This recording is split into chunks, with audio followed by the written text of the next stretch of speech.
32歲嘅男士啦，佢近呢半年入邊咧有反覆一個尿頻啦，睇咗一段時間嘅中醫啦，佢亦都有睇過西醫啦，效果都係一般啦，大約係8個月左右嘅時間啦。呢個患者佢相應嘅症狀咧都已經全部減退啦，咁而家個狀況咧亦都係回復翻正常。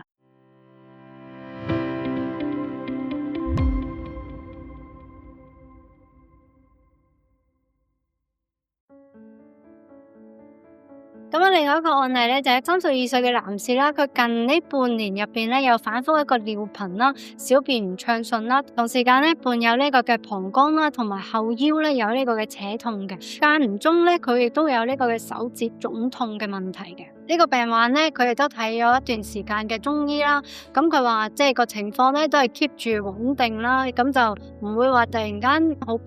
豔嘅效果啦。佢亦都有睇過西醫啦，食過一啲抗炎藥啦、抗生素啦。因為咧西醫嘅診斷咧就話佢係呢個嘅尿道炎嘅。咁但係咧佢食過之後咧，咁效果都係一般啦。咁經由 CIT 嘅檢測咧，check 到咧佢嘅腎嘅系統咧功能係出現咗一個異常啦，亦都同呢個嘅自身免疫系統嘅異常功能係有相關嘅。咁所以咧都屬於係呢個嘅自身免疫系統攻擊佢個腎臟，導致個腎臟發炎，同埋亦都有攻擊佢嘅尿管嘅。大約係8個月左右嘅時間啦。呢個患者佢相應嘅症狀咧都已經全部減退啦，而家個狀況咧亦都係回復翻正常。